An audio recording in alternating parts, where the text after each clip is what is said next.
Assalamualaikum warahmatullahi wabarakatuh. Selamat datang kembali di channel Nara Story.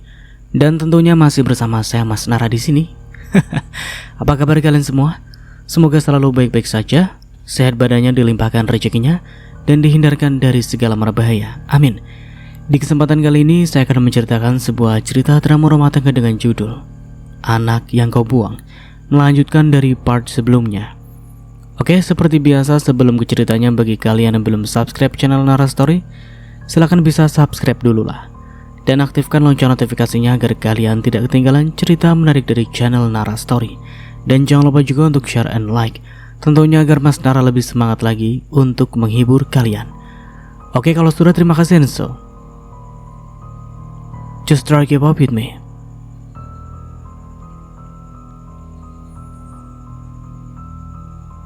Kurang lebih 15 menit, aku keluar dari kamar.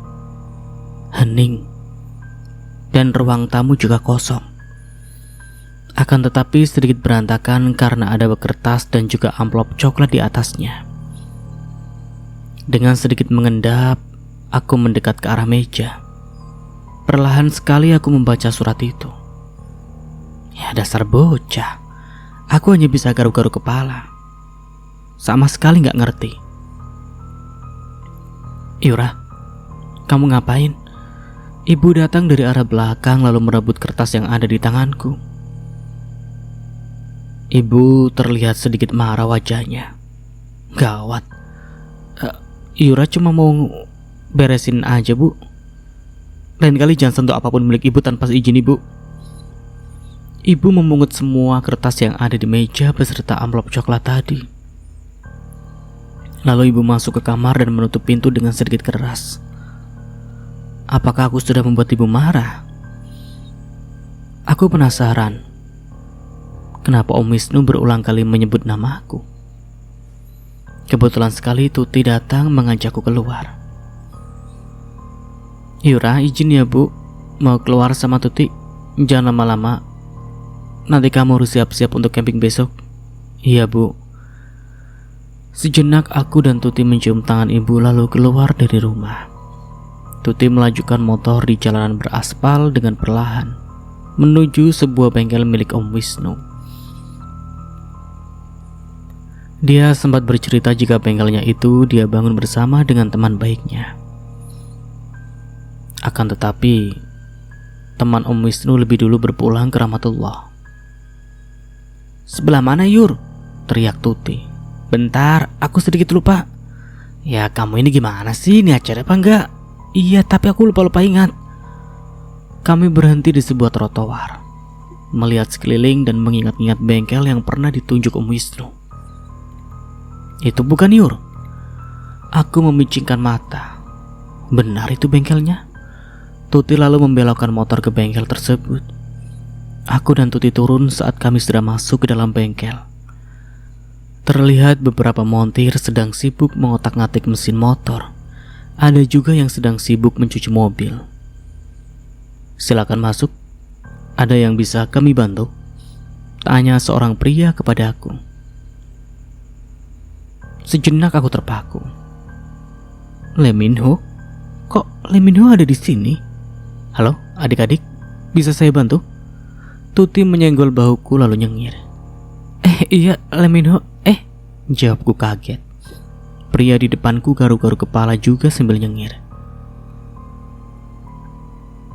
"Ada apa, Rehan?" Oh, jadi Leminho aslinya bernama Rehan. Om Wisnu tiba-tiba datang mendekat. Ia memandangku. "Yura, Bapak kenal?" tanya Rehan si Leminho. "Kenal, sudah. Kamu kerja lagi?" "Baik, Pak."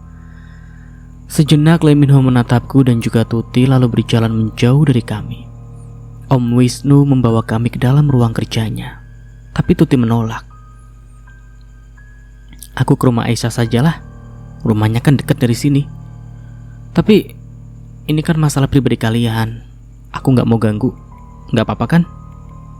"Ya, pergilah," ujar Om Wisnu berwibawa. Entah kenapa ketika melihat Om Wisnu aku merasa sangat tenang. Pembawaannya yang berwibawa dan tenang membuat siapa saja nyaman berada di sisinya. Apa yang membawamu kemari, Yura? Itu...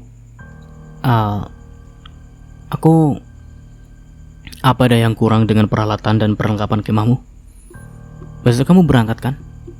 Oh, bukan itu, Om. Lalu? Ini tentang ibu. Om Wisnu menatapku lekat lalu menghela nafas sejenak. Berkali-kali dia memandangku bimbang. Yura sudah besar, Om. Yura tahu mana yang baik dan yang buruk untuk Yura dan juga ibu. Baiklah. Om Wisnu menyandarkan tubuh di kursi. Om Wisnu sudah bersiap bicara saat tiba-tiba Raihan mengetuk pintu dan masuk ke dalam ruangan. Permisi, Pak. Ada customer yang komplain. Loh, kok bisa? Kamu tunggu di sini sebentar ya. Jangan kemana-mana. Om Wisnu bangkit dan meninggalkan kursinya. Aku mengangguk sambil tersenyum. Raihan sekilas melirikku lalu tersenyum. Ih, aneh. Aku ditinggal sendirian di dalam ruangan kerja Om Wisnu. Tak lama Raihan datang kembali dengan sebotol air mineral di tangannya.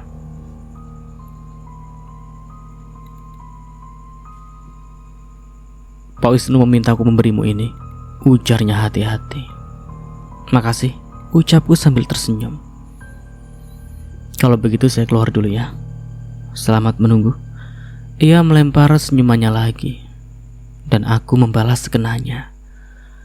Jenuh aku mencoba mengelilingi ruangan. Ada pernak-pernik otomotif di dinding. Beberapa foto Om Wisnu bersama beberapa pria lain. Mungkin mereka teman seprofesi Om Wisnu. Dan beberapa piala. Dari tulisannya itu piala semasa Om Wisnu sekolah dan kuliah. Beralih ke meja kerja, ada sebuah figura kecil terpajang di sana. Figura berbentuk bundar dengan ukiran di sepanjang sisinya. Penasaran, aku raih figura itu dan mengamati sosok yang tergambar di sana.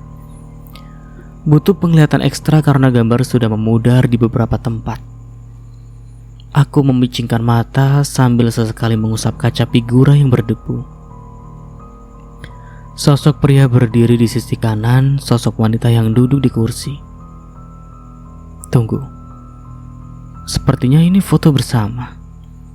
Karena sebelah kiri wanita seharusnya ada seorang lagi yang sedang merangkulinya. Terlihat ada gambar tangan di pundak kanan si wanita. Foto ini sengaja disobek sehingga sosok yang di sebelah perempuan tak terlihat. Kalau dilihat-lihat sosok pria itu sepertinya Om Wisnu. Dan wanita itu adalah ibu. Apa yang seharusnya duduk di sebelah ibu adalah foto ayahku? Tapi kenapa disobek? Mendengar suara langkah kaki mendekat, aku kembali duduk di kursi tempat aku duduk tadi. Tak lama Om Wisnu kembali sambil geleng kepala dan memegang tengkuk. Sepertinya Om Wisnu sedang tidak baik-baik saja. Lalu duduk di kursinya lagi. Maaf ya, ada sedikit masalah sama pelanggan. Gak apa-apa Om. Aku mencoba tersenyum. Sejenak Om Wisnu meminum air putih yang tersedia dalam gelas di atas mejanya. Lalu kembali memandangku.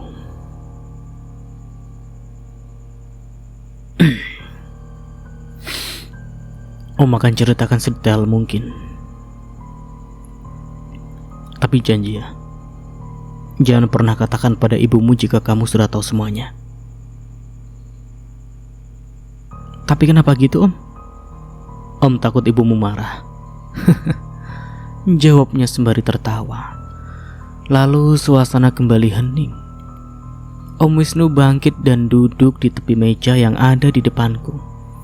Perlahan dia mulai bercerita. Dengan seksama aku memperhatikan dan mendengarkan baik-baik kisah ibu bersama ayah dan juga Om Wisnu. Aku masih di sini, setia mendengarkan cerita Om Wisnu. Ada rasa sesak ketika mendengar kenyataan jika ayahku adalah sumber penderitaan ibu. Tak terasa air mataku mengalir. Untung ingus tak ikut mengalir juga. Jadi begitulah Yura. Sekarang kau sudah tahu semuanya. Om Wisnu duduk kembali di kursinya.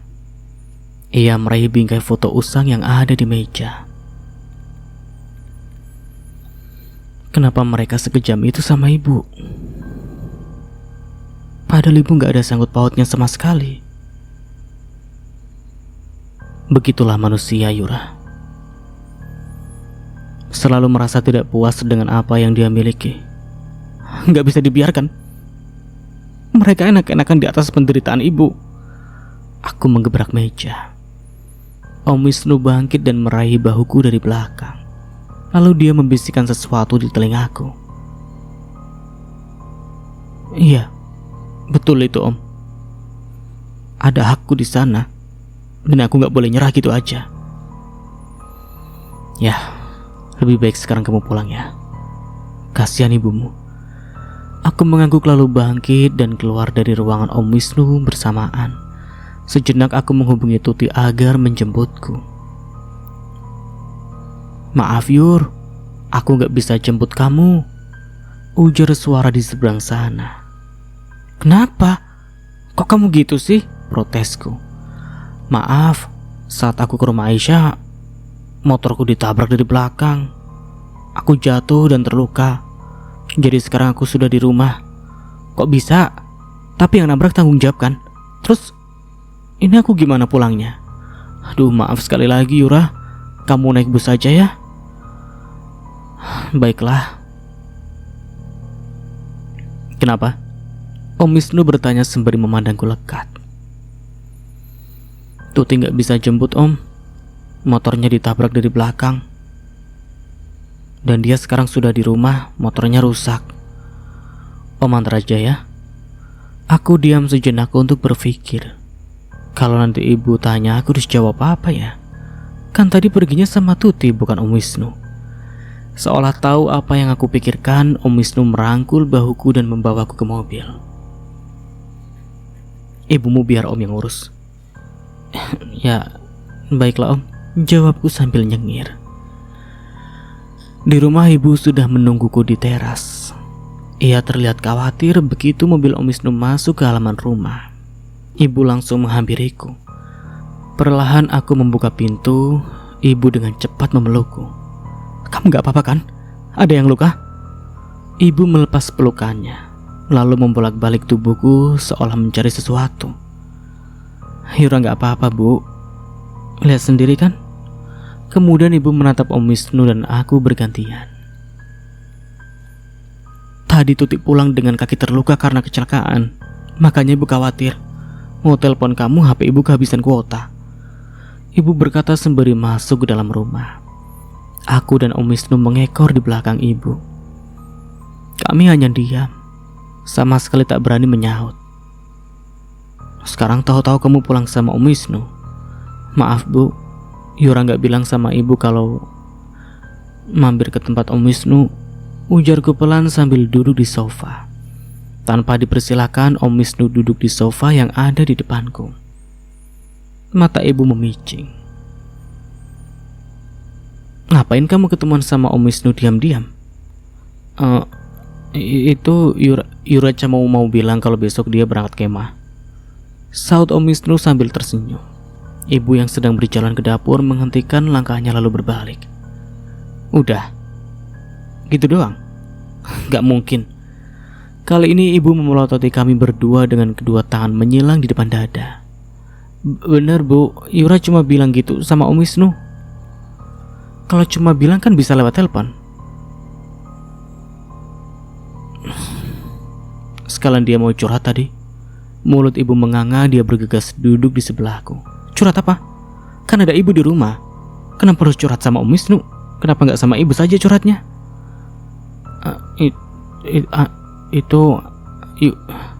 Yura gak mau ibu terbebani dengan curhatan recehku Bu. Jawabku tergagap. Sumpah sih, diinterogasi sama ibu lebih menyeramkan dibandingkan diinterogasi sama polisi. Keringatku sampai bercucuran. Jantung juga berdetak semakin kencang dan tak beraturan. Udah kayak lari maraton gara-gara dikejar guguk. Sudahlah, gak usah kamu perpanjang. Yura hanya curhat kalau dia takut di kemah nanti ada buaya. Ibu melirik ke arah Om Wisnu lalu mendekatkan bibirnya di telingaku. Gak usah takut, buayanya kan gak ikut kemah, ujar ibu mengulum senyum. Giliran aku yang menganga sambil melirik Om Wisnu. Apa? Kalian pasti membicarakan aku? Iya, kata ibu Om Wisnu. Belum selesai bicara, ibu membekap mulutku hingga aku tak bisa berbicara sama sekali. Ibu melotot sejenak ke arahku sebelum akhirnya nyengir ke arah Om Wisnu. So sweet gak sih? Bu, ayo nanti Yura telat. Aku memanggil ibu yang masih di dalam kamar. Ibu bilang aku kalau dandan lama sekali. Lah, rupanya ibu sama saja. Bu, ayo. Aku berseru sambil membawa tas ransel di tangan. Bentar, teriak ibu. Ibu cuma nganterin Yura sampai sekolah aja, Bu. Nggak nganterin sampai ke bumi perkemahan. Iya ya tahu. Ibu keluar lalu menutup pintu kamar. Sejenak aku memandang ibu dari ujung kaki ke ujung kepala. Meskipun sudah kepala 3, rupanya ibu terlihat masih sangat cantik. Ibu memakai rok plisket setinggi lutut berwarna hitam dengan motif garis warna putih, dan dipadu blouse berwarna putih dengan aksen kerut di lengannya. Biasanya aku melihat ibu hanya memakai daster jika di rumah. Kalau mau keluar paling ibu cuma memakai kaos dan celana kulot. Dan kali ini ibu terlihat cantik. Aku dan ibu sama-sama menoleh ke arah suara. Ternyata ada Om Wisnu yang terlihat tampan dengan kemeja navy yang lengannya dia lipat sampai siku. Aku memandang ibu yang menunduk dan tersipu, sedangkan Om Wisnu terus saja memandang ibu tanpa berkedip. Mereka seolah tersadar dari lamunan masing-masing dan saling salah tingkah. Ayo Yura bisa telat kalau kalian terus pandang-pandangan. Siapa yang pandang-pandangan? Protes ibu. Iya, kita nggak pandang-pandangan tuh. Kali ini Om Wisnu yang mengelak. Aku sengaja berjalan lebih dulu ke mobil dan meletakkan tas ransel di kursi belakang. Aku melihat ibu dan Om Wisnu masih saling salah tingkah. Mereka berjalan beriringan tapi saling buang muka. Dan sepertinya Tuhan memang mengharapkan mereka untuk bersama. Ibu yang biasanya sangat hati-hati, tiba-tiba dia tersandung dan hampir jatuh. Om Wisnu dengan sigap menangkap tubuh ibu hingga mereka terlihat saling berpelukan. Aku menyandarkan kepalaku di jendela, menikmati pemandangan romantis di depan sana. Mereka saling diam, angin berhembus membuat rambut ibu melambai-lambai. Cium, cium, teriakku. Om Wisnu dan ibu segera membenarkan posisi masing-masing, lalu bergegas lari ke mobil. Cie, ibu sama Om Wisnu. Apa sih Yura? Ibu menepuk pundakku pelan. Ibu yang apaan? Kelihatan banget ibu suka sama Om Wisnu, tapi selalu nolak. Kasian banget sih Om Wisnu. Yura, desis ibu sambil melotot. Padahal Om Wisnu sudah setia menunggu 17 tahun loh bu. Kurang apa lagi coba? Udah baik, ganteng, humoris, setia pula. Yura, kali ini cubitan maut mendarat di lenganku. Ya sakit sih. Tapi entah kenapa aku senang sekali melihat ibu tersipu. Melihat senyum ibu seolah melihat oase di padang pasir. Sejuk. Om Wisnu masuk lalu memakai seat belt dan perlahan mengemudikan mobil menjauh dari rumah. Sampai di sekolah, seperti anak lainnya, aku membaur bersama anak-anak lainnya, sedangkan orang tua berkumpul bersama orang tua lainnya. Saat sedang asik ngobrol, mata ini melihat sosok Zain bersama kedua orang tuanya, yaitu ibu dan ayahnya yang juga ayahku. Cowok itu terus menunduk asyik dengan ponselnya. Yura, kabari ibu kalau kamu sudah sampai di bumi perkemahan ya. Ibu berucap sembari mengusap rambutku. Dan Om Wisnu ada di samping ibu. Dia tersenyum sambil mengacungkan 2 jempol. Yura, kamu dengarkan apa kata ibu? Iya, dengar ibu sayang. Lalu ibu memelukku sangat erat. Aduh, ibu, Yura kan cuma mau camping bukannya pergi jauh. Ibu melepas pelukannya lalu mencubit hidungku gemas. Ayo anak-anak berkumpul sesuai kelas ya. Bu Indri, guru olahraga kami, menginstruksikan kami untuk segera berbaris. Aku segera berlari lalu berbaris di belakang Tuti. Dan entah mengapa justru ada Zain di sebelahku. Baik anak-anak, ibu akan membagi kalian dalam beberapa kelompok. Dan satu kelompok berjumlah 4 orang. Lalu Bu Indri mulai menyebut nama anak muridnya satu persatu. Aku melihat ibu berdiri di samping Om Wisnu.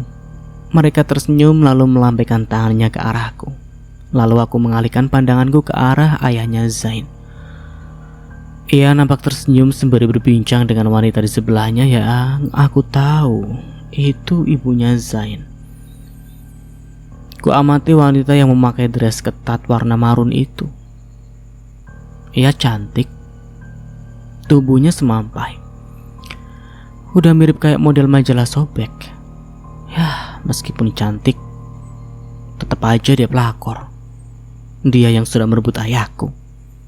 Yura, Tuti, Zain, dan Wildan. Bu Indri berteriak menggunakan toa. Seketika aku terbelalak dan menatap ke arah Zain. Cowok cuek itu masih saja bermain ponsel. Tak ada yang berani menegur, karena ayahnya penyumbang dana tetap di sekolah. Tapi coba aku yang mainin ponsel, pasti Bu Indri akan langsung nyerocos panjang kali lebar. Tak lama kami dipersilakan untuk masuk ke dalam bus yang sudah disiapkan pihak sekolah. Aku sejenak berlari ke arah ibu dan Om Wisnu. Yura pamit bu, hati-hati ya sayang. Kalau sampai, jangan lupa hubungi ibu ya. Siap komandan, seruku sambil bersikap hormat. Kalau ada apa-apa langsung kabarin om ya, oke? Om Wisnu mengacungkan jempolnya. Oke om. Aku kembali berlari ke arah bus lalu duduk di bangku yang sudah dipersiapkan sesuai dengan kelompoknya. Tadinya Tuti yang ada di sebelahku. Tapi kemana dia? Aku menoleh ke kanan dan ke kiri. Ternyata dia duduk sama Wildan. Itu artinya aku harus duduk bersama Zain. Baru saja aku memikirkannya, cowok sok cool itu kini berdiri di sampingku. Tapi karena diam, ya sudah. Aku juga diam lah. Zain berdehem sambil memandangku. Aku meliriknya sekilas, tapi dia dengan angkuhnya membuang muka. Dehemnya lagi. Kalau mau duduk ya duduk aja sih, ujarku ketus.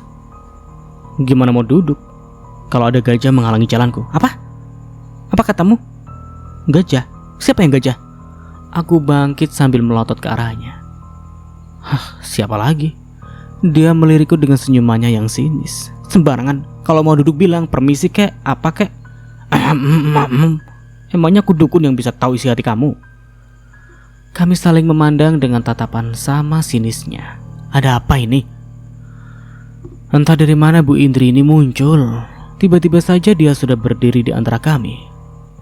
Dia dulu tuh bu, masa ngatain saya gajah? Aduhku.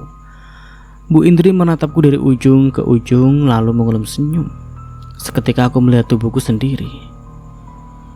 Ya, akhir-akhir ini Om Wisnu selalu datang membawa lauk dan kue-kue yang lezat. Dan aku akan selalu memakan pemberian Om Wisnu sampai habis. Ya sayang kan udah dibeli mahal-mahal tapi dibuang. Dan akibatnya banyak baju dan celanaku mendadak mengecil. Seragam yang biasanya aku pakai juga mendadak sempit. Sepertinya memang bajuku yang salah.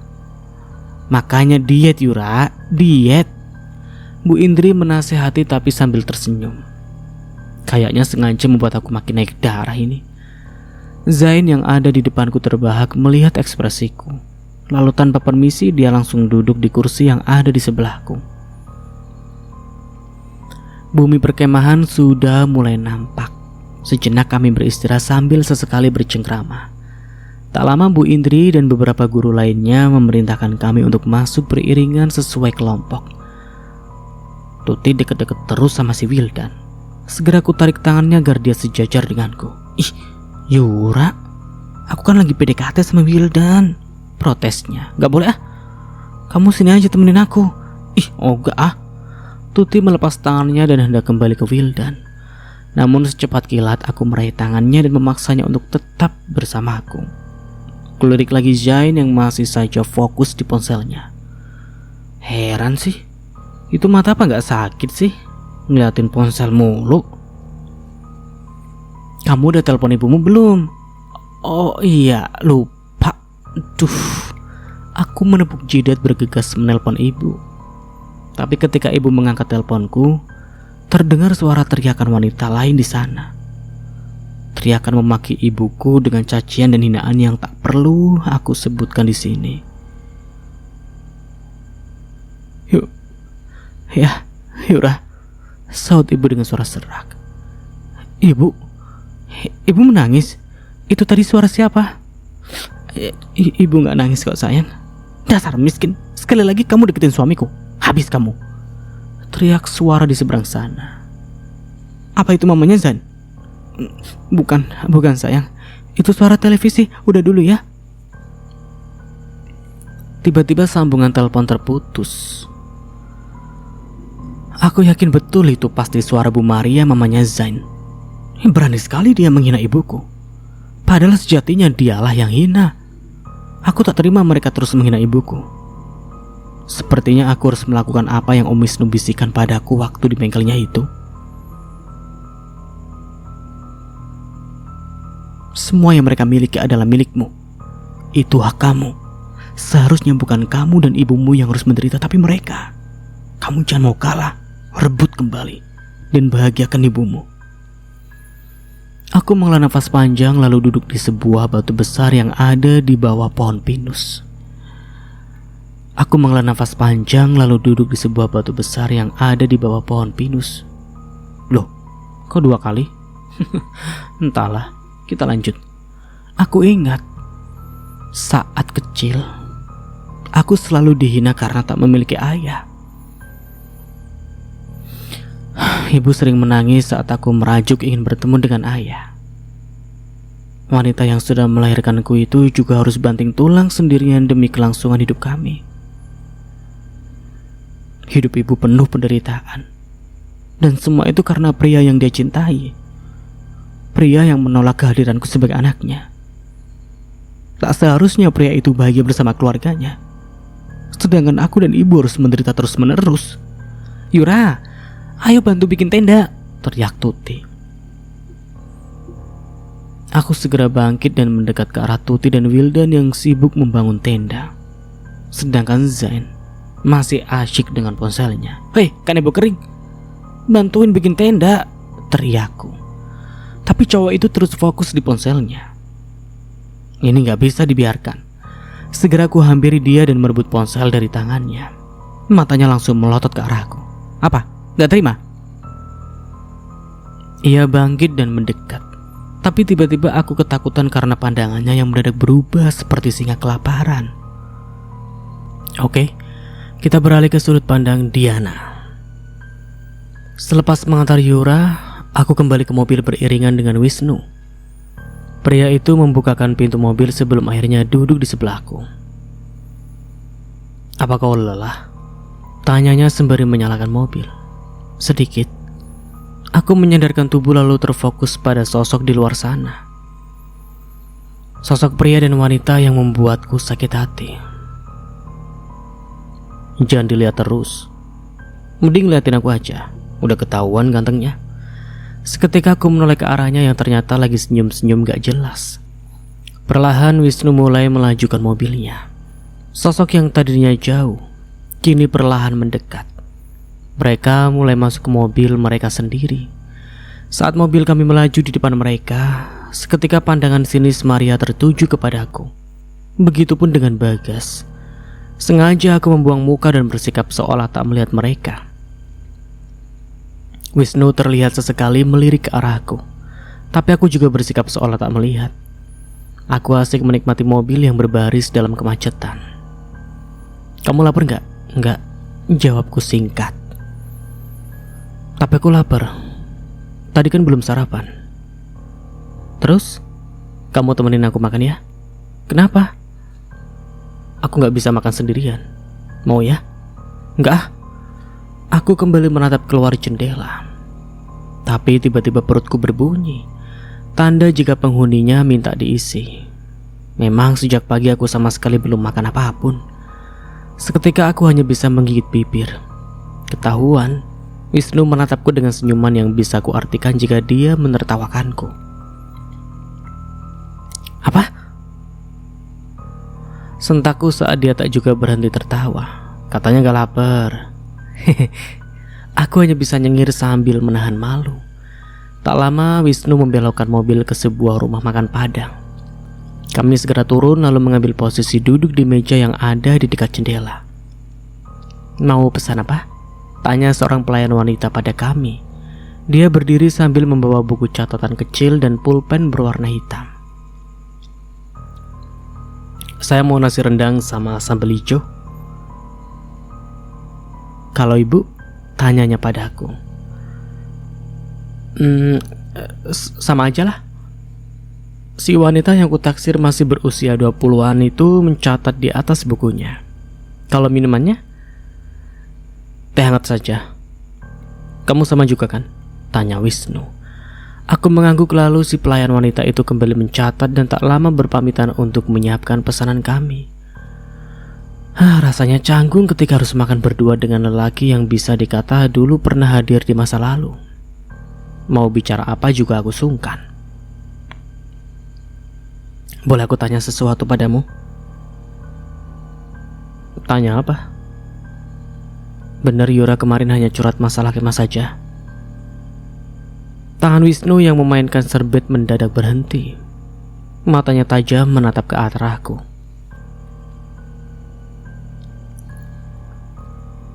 Ada hal lain yang sebenarnya dia tanyakan padaku. Apa? Tanyaku antusias. Bagas, ayahnya. Sejenak ada sesak yang kembali menghujam di dada.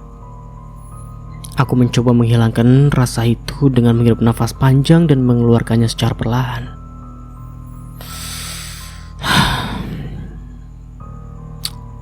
Lalu, apa jawabanmu? Tentu saja aku mengatakan yang sejujurnya, Diana. Kembali sesak itu menghimpit.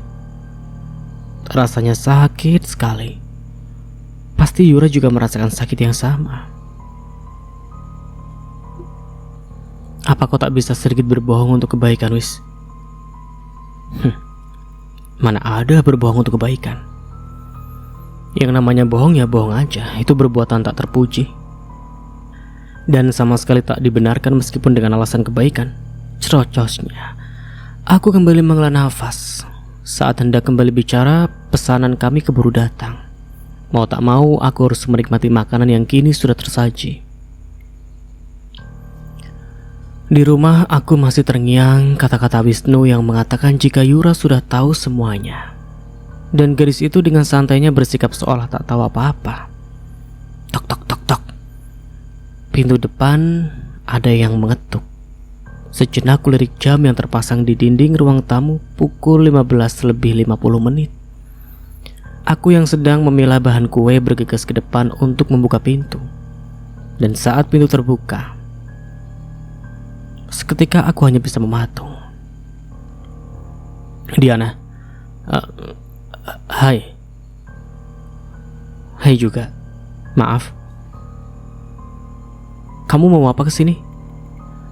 Aku kangen sama kamu, Diana. Apa? Kangen? Kemana dia selama ini tiba-tiba datang dengan percaya dirinya mengatakan kerinduan yang ia tahan? Maaf. Aku mencoba memastikan lagi. Siapa tahu saja telingaku yang rada error. Aku kangen kamu. Bagas tiba-tiba meraih tanganku dan menggenggamnya. Dan aku tahu kamu pasti juga kangen kan sama aku. Segera aku tarik tanganku yang sempat ada dalam genggamannya. Maaf, hubungan kita sudah selesai, Bagas. Tolong sekarang kamu pulang. Bagas hanya menatapku. Tak ada sorot kebencian di sana. Sorot yang dulu membuatnya melakukan hal yang paling aku benci. Pengkhianatan. Tapi Diana, aku mau kita seperti dulu lagi. Dia berkata sambil meraih satu tanganku. Aku gak bisa, Gas. Mau kau taruh mana, Maria? Kembali aku menarik tanganku. Gak usah kau pedulikan dia. Dia wanita yang sangat berbeda jauh darimu. Maksudnya? Maksudku, hanya kamu yang paling ngertiin aku. Aku mendengkus. Sepertinya buaya di penangkaran lepas satu. Kadang suka heran sama lelaki. Dulu menyanyiakan tapi sekarang bilang sayang. Itu hati apa-apaan. Gampang banget ngebaliknya. Sepertinya kepala kamu bis kepentok deh. Omongannya ngelantur. Aku serius, Diana. Please. Aku mendorong tubuh Bagas yang kian mendekat dan hendak merangsek masuk. Lebih baik kamu pulang, Gas. Kita sudah tak ada hubungan apa-apa lagi. Hubungan kita sudah selesai. Tapi aku mau hubungan itu terjalin kembali, Diana. Demi Yura. Oh my God. Seketika mulutku ternganga. Yura? Hah? Demi Yura katamu? Kalau demi Yura, kenapa kau tega ninggalin aku yang saat itu sedang mengandung Yura? Kenapa kamu tega memfitnahku di depan bapak dan ibuku? Kenapa?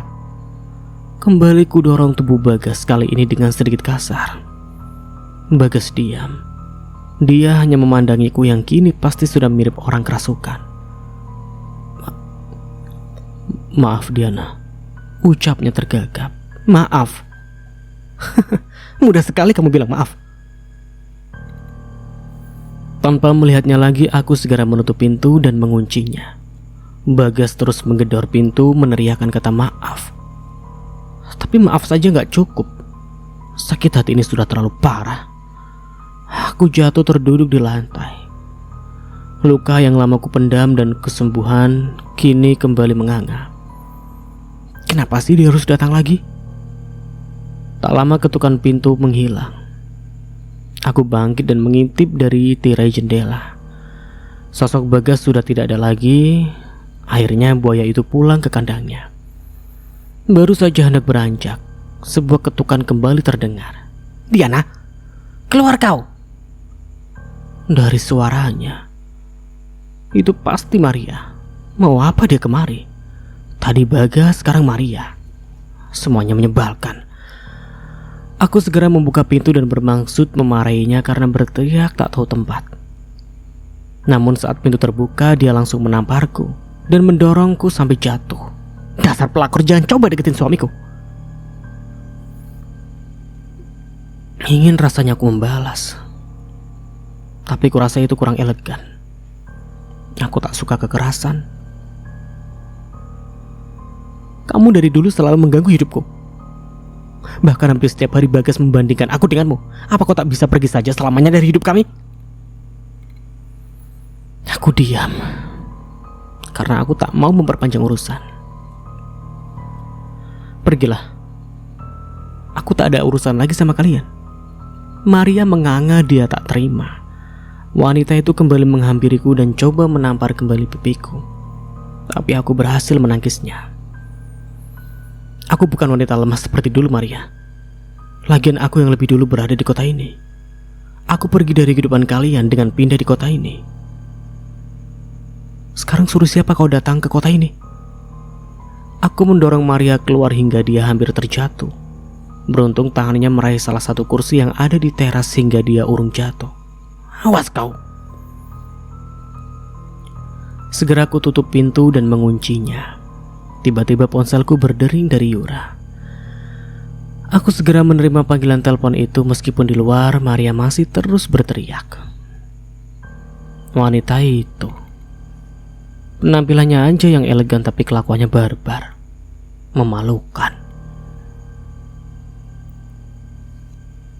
Kita beralih ke sudut pandang Yura. Aku menikmati setiap kegiatan yang Bu Indri berikan. 3 hari berlalu sangat cepat. Awalnya kegiatan akan dilaksanakan selama seminggu. Namun karena ada sesuatu hal, kegiatan dipangkas menjadi hanya 3 hari. Hari ini hari terakhir, malam mulai menjelang saat kegiatan terakhir akan dilakukan.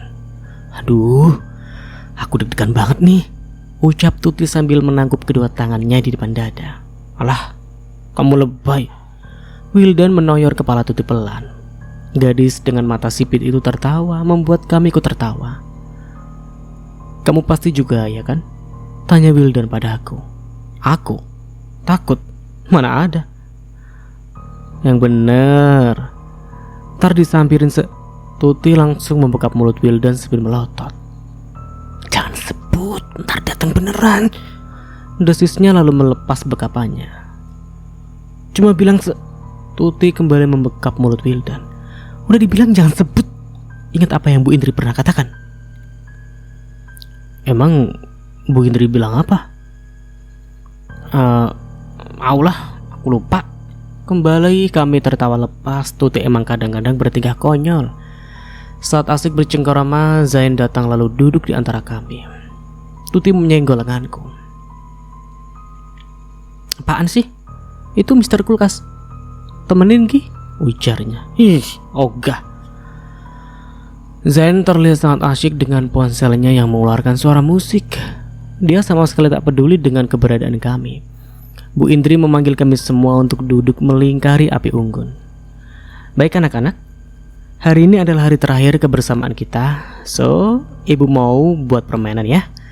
Ya, yang mungkin tak akan pernah kalian lupakan. Bu, Squid Game kan Bu? Celetuk salah satu anak murid namanya Farel. Ya jelas bukan lah. Terus apa gamenya Bu? Lalu suara heningnya malam berganti dengan suara riuh anak-anak. Shh, tenang. Ibu mohon tenang ya. Kita sedang ada di alam terbuka. Jangan bertindak tak sopan dan berlebihan. Seketika hening, Bu Indri nampak serius memandang kami satu persatu.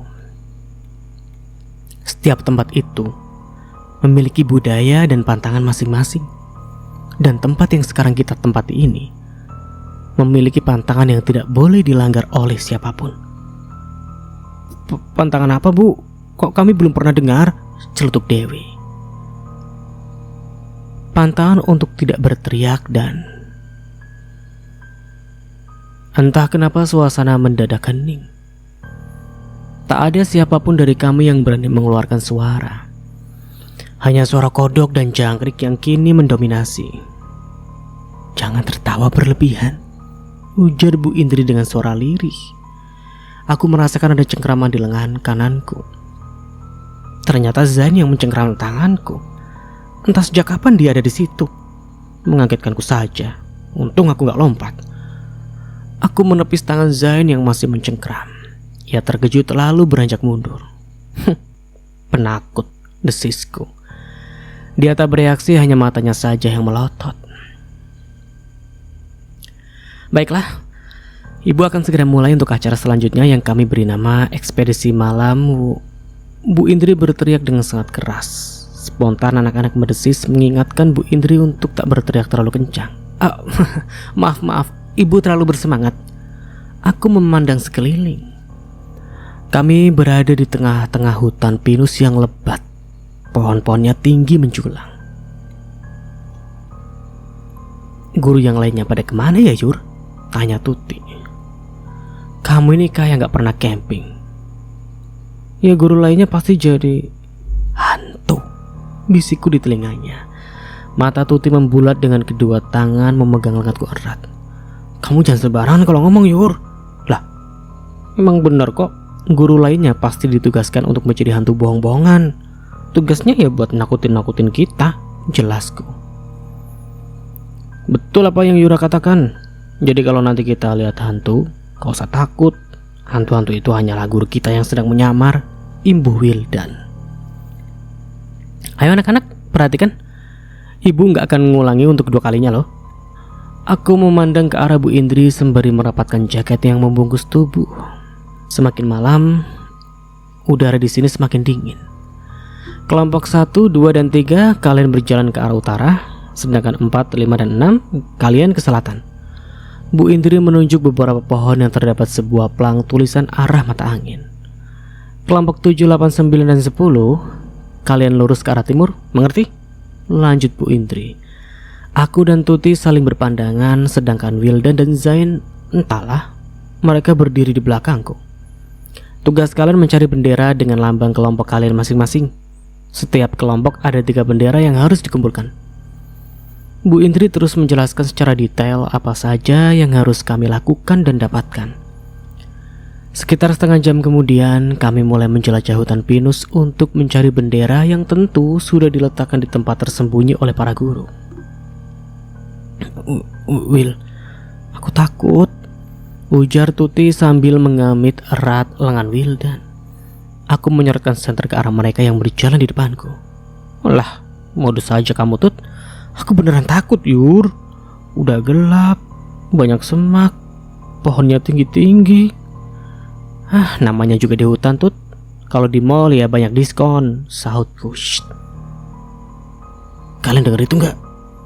Zain tiba-tiba berucap sambil menarik lenganku. Ya mau tak mau kami berhenti sejenak untuk menajamkan pendengaran.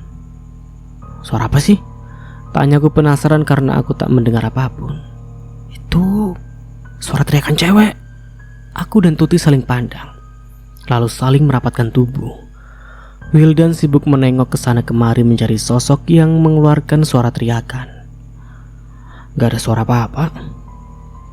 Kamu gak usah halu lah, ucap Wildan. Sumpah, aku dengar suara cewek teriak-teriak keras banget ini.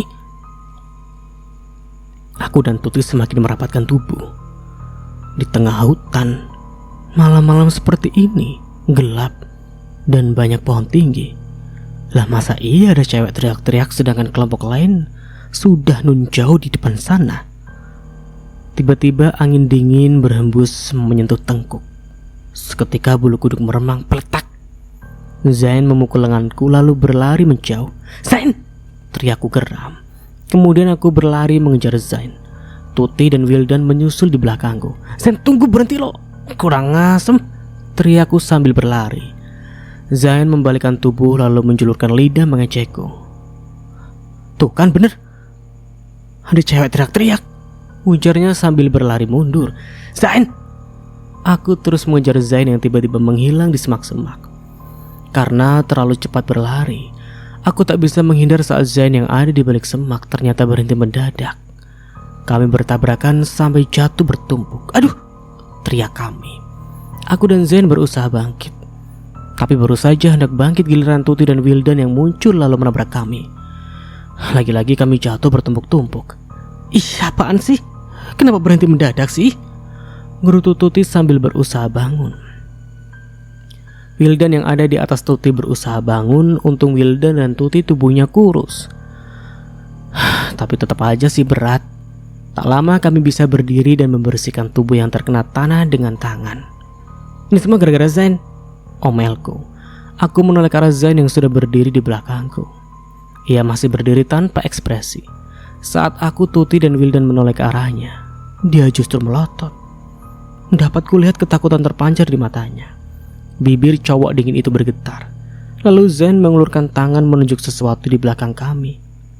Aku melirik dengan sangat perlahan. Entah mengapa jantungku semakin cepat berdetak. Sebenarnya apa yang ada di belakang kami? Aku, Tuti, dan Wildan berbalik. Seketika mata kami melotot melihat sosok di depan sana. Sosok perempuan berambut panjang, selutut dengan pakaian putih, kebesaran dan kumal. Hah! Zain, Tuti, dan Wildan berteriak dan memelukku secara bersamaan. Seketika nafasku jadi sesak. Lepas, aku gak bisa napas, ujarku sambil berusaha melepas pelukan mereka. Yur, aku takut, Yur, ada hantu, Tuti berkata dengan suara gemetar. Ya Yur, serem, rambutnya panjang lagi, aut-autan. Aduh, belum keramas berapa tahun tuh, celutuk Wildan. Aku mengamati sosok perempuan mirip hantu di depanku. Iya sih, nyeremin, bajunya kumal, seperti gak pernah ganti bertahun-tahun. Sosok itu terus mendekat. Yur, lari Yur. Tuti dan Wildan menarik tubuhku yang membeku. Bukan karena takut, tapi lebih ke penasaran. Zain mendekatkan bibirnya ke telingaku. Lari, atau dia akan memakanmu. Tanpa pikir panjang, ku tepuk jidatnya yang sedikit lebar. Ia mengaduh. Tuti dan Wildan terus menarik untuk segera berlari, sedangkan sosok itu terus menggerak-gerakkan tangannya yang terulur sambil mendekat ke arah kami. Sosok itu tertawa. Dan sampai di sini dulu ceritanya. Nantikan kelanjutan ceritanya di part berikutnya. Dari saya mohon maaf bila ada salah kata atau dalam penyampaian cerita. Akhir kata, wassalamualaikum warahmatullahi wabarakatuh. Sampai jumpa di video selanjutnya and see you. Ciao.